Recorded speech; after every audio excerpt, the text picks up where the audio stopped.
I used to love Disney.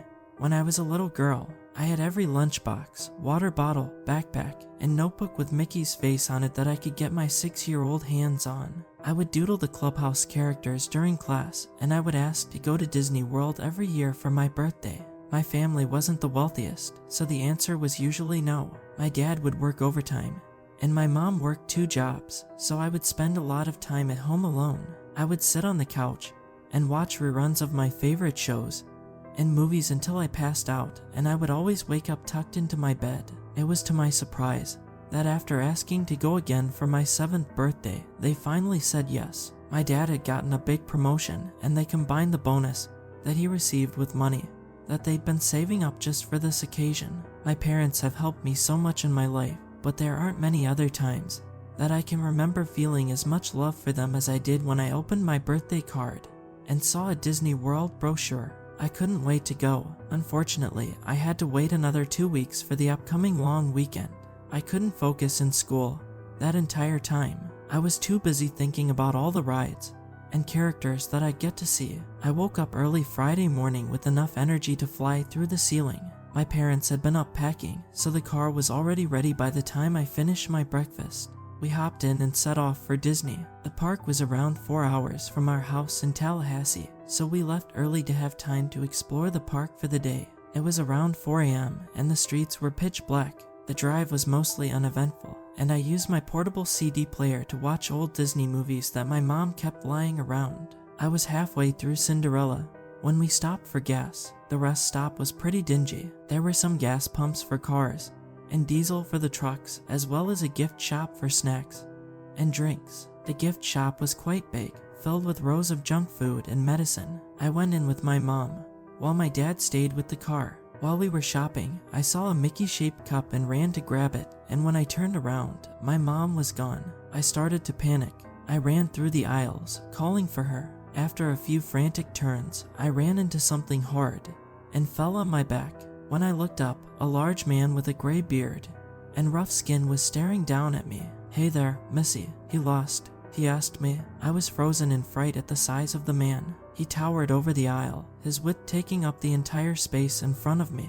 He reached his hand out, and I scrambled back down the aisle. I was running now, not daring to look back at the frightening stranger. I turned the corner and ran straight into my mom. I hugged her tight, crying. She stroked my hair and comforted me, but my sense of safety was quickly broken when the man approached us. "Be careful with her, hon. Don't want a kid getting lost around here." My mom muttered a reply that I couldn't hear through my own sobbing. The man eventually left, and my mom carried me back to the car. My dad was worried, but my mom reassured him that it was just a small accident.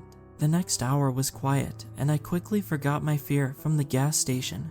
When I thought about Disney again, I drifted off with thoughts of cotton candy and Mickey ears. I woke up to a hushed conversation between my parents. They were talking in short, clipped sentences, and their tone made my heart start to race. The inside of the car was filled with harsh light. I looked out the rear window to see a black car driving closely behind us, brights on.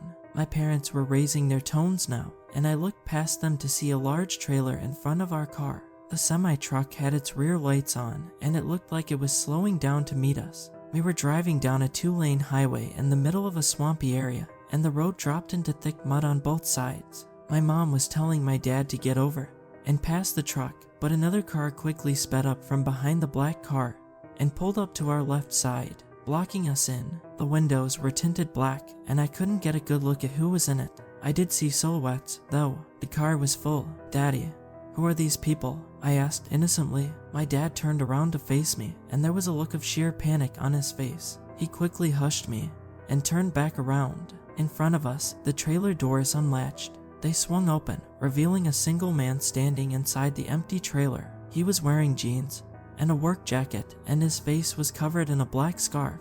He quickly rushed to the back of the trailer, then bent over and pushed something along the ground. Something appeared over the edge of the trailer, and after a few moments of pushing, a ramp slammed to the pavement, sending up sparks that made it hard to see in front of us. Something hit hard against the back of our car, and I jolted in my seat. By this point, I was overwhelmed. I started crying, scared for my life.